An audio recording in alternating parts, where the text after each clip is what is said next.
With the runaway success of the first game, a sequel was all but inevitable. Earthworm Jim 2 would be the second and final game to be developed by the series' original creators, Doug TenNapel, Dave Perry, and Shiny Entertainment. Released in late 1995, Earthworm Jim 2 would initially have a simultaneous release on the Sega Genesis and Super Nintendo, although as with the first game, the latter was still a port of the Genesis version, with later subsequent ports released on Sega Saturn, Sony PlayStation, and so forth. But because I'm a Sega kid and grew up with Earthworm Jim on the Sega Genesis, I'll be focusing on that version today, although the Super Nintendo version is virtually identical, with the exception of having alternative background art.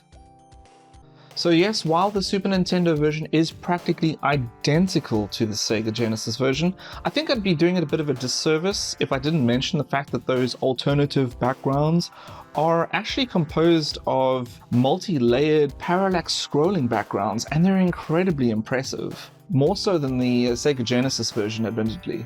And the sound is also great. So yes, while Earthworm Jim 2 was made for the Sega Genesis first and foremost, I think the Super Nintendo version actually improved upon it, unlike the first game where I still feel the Sega Genesis version was better. So keeping in line with the previous outing, Princess What's-Her-Name has been kidnapped yet again. Yes, she actually did survive being crushed by that cow Jim launched in the beginning of the first game, and as before, he'll be up against a rogues gallery of freaks and psychos, with some familiar faces like Major Mucus and Evil the Cat making their return, as well as some newcomers such as Pedro Pupa and Flamin' Yawn, ready to give our annelid hero buckets of grief. So it must be said that Earthworm Jim 2 doesn't really progress the story in any sort of coherent direction. In fact, it's actually even more incoherent than the first game, and no two levels are the same. It actually feels a little disjointed at times. Not that that's a bad thing. The devs were clearly having some fun here, or dare I say, taking the piss with this one.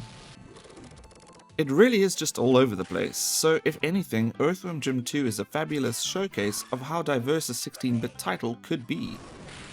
As previously stated, Princess What's-Her-Name has been snatched by Psychro, who intends on forcing her into an arranged marriage with himself. Not really sure how that works though. I mean, he isn't royalty, so this isn't an arranged anything as opposed to just a straight up kidnapping. As expected, Shiny Entertainment has some kind of bizarre fascination with farm animals, so at times you'll be carrying around livestock in order to progress through the levels.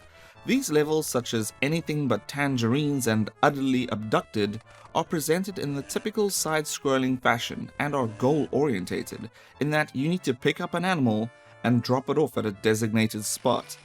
This is part of an area denial mechanic, so there's quite a bit of back and forth required in order to pass these levels.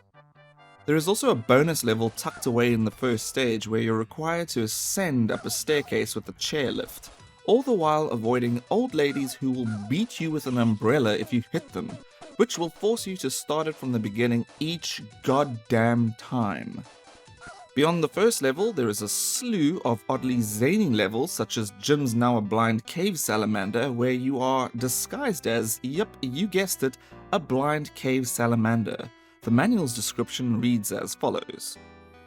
In order to pursue Psychro and the princess through the living intestinal planet Doc D's old summer home, Jim will have to don one of his numerous disguises, Sally the Blind Cave Salamander. Still holding onto his plasma blaster, Jim must pass the pinball bumpers, collect power-ups in a quick memory game, and then complete an impromptu game show. And of course, the game show's line of questioning is completely nonsensical. Earthworm Jim 2 also flexes its technical muscle with levels like Lorenzen's Soil, where you use the electro gun to displace sand in order to progress. Doesn't sound like much, but a lot of math went into the sand and calculations for this level. Its game mechanics are notable for the revolutionary use of in-game physics at the time of Earthworm Jim 2's development. Other notable levels include the Fly-In King, which uses a pseudo 3D isometric perspective where you're required to shove a blimp rigged with explosives along with your pocket rockets in order to blow up Major Mucus, who's waiting for you at the end of the level. Of course, there are numerous, and I cannot stress this enough, numerous enemies and hazards separating you from the Major. Oh, and you can't let the balloon explode, in a scenario where pretty much everything can destroy it, including your own plasma blaster.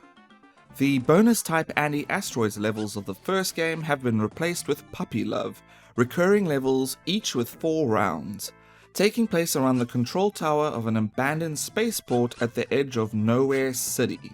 You are tasked with protecting Peter Puppy's puppies from becoming pavement pizza as Psycho tosses them out of the window of the control tower. You do this by bouncing the hapless puppies across the level on a giant marshmallow until they reach Peter.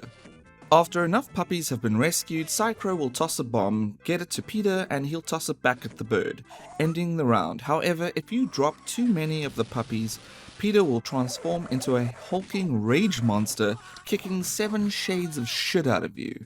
The Puppy Love levels were also notable for their innovative line scrolling, which gave the illusion that they were taking place on a 3D rendered background. Impressive stuff. On a huge project like Earthworm Jim 2, there are dozens of different elements that gel together for the finished game.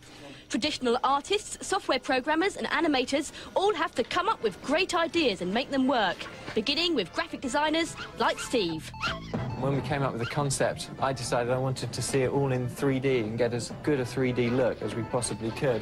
And the programmers just said, basically, forget it, this can't be done. But I kept on pestering them, and finally they've come up with something that's much better than I thought we'd be able to do, as you can see. The programmers split the play area into strips from the top of the screen to the bottom. Then they let the strips scroll across the screen separately at different speeds, which gives the illusion of depth and a 3D feel. What we found on Jim 2 is that we've really pushed the machines now to their final limits. We believe this is as far as they can go. Levels like ISO 9000 and Inflated Head, while not as impressive, are in keeping with the game's overall weirdness. Hell, even the final level, while pretty straightforward, doesn't conform to the standard last battle scenario. Taking place in the Las Vegas system, it's a foot race against Psycho to get to Princess What's-Name, who's being held at the Fast Track Wedding Chapel, which specializes in, get this, non-consensual marriages. Yeah, not rapey at all. Of course, the level is loaded with all manner of traps and obstructions, all of which have no effect on Psycho as he is running on a separate safe track. This was one of the most irritating and full of shit levels I have ever encountered in a game, made 1,000 times worse should you have the misfortune of picking up that fucking bubble gun. That bubble gun just made me so goddamn crazy. But I digress. In terms of gameplay, Jim handles pretty much the same as the previous outing, which is great. He can still slow his descent when jumping or falling as before, but instead of using his head as a propeller, this time Jim's trusty ally Snot can be used like a parachute. Snot can also be used to swing across sections wherever green snot pools are found. The Plasma Blaster makes its return, but this time around there are a bunch of additional weapon pickups available, such as the 3-finger gun, homing missiles, and the infuriatingly useless aforementioned bubble gun.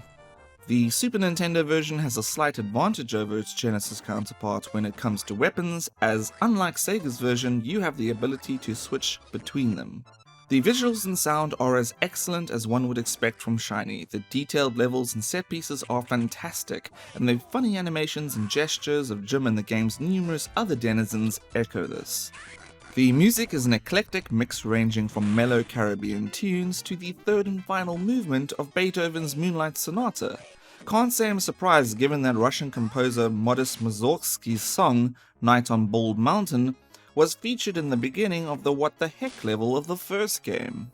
Circling back to the innovative nature of the game, the way the light reflects off the cathedral's massive circular windows was, among other things, such as the mechanics and Lorenzen soil, one of the aspects of the graphics in the game noted as being groundbreaking for the era in video gaming.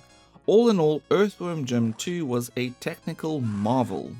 We continued to use the paper animation like we always had, but we drew a separate shadow layer onto the paper and then put that on top of these images. And when we put the two together, we get this image here with the shadow on top of the drawing, and it gives it a little bit more dimension. And the shadows actually animate with the drawings. While Earthworm Jim 2 is still good today, there's no disputing that, but it's not perfect. It seems shorter than the first game, and with the exception of the See Jim Run, Run Jim Run level, it's much less challenging than its predecessor. For me though, while Earthworm Jim 2 certainly has more technical punch, it felt a little rudderless, lacking cohesion, and didn't quite have as much charm as the first outing. But the fact remains that it's still a great game and an excellent addition to the Sega Genesis library. Thus concludes my Earthworm Jim retrospective. I hope you enjoyed the last 2 episodes where I covered the only 2 games worth mentioning. That's right, I won't be touching any of the non-shiny Earthworm Jim games because they are all absolute garbage. Trash. Just garbage. Well, that's it for this week. If you enjoyed the episode, as usual, please leave a comment, like, and subscribe. Until next time, keep playing retro.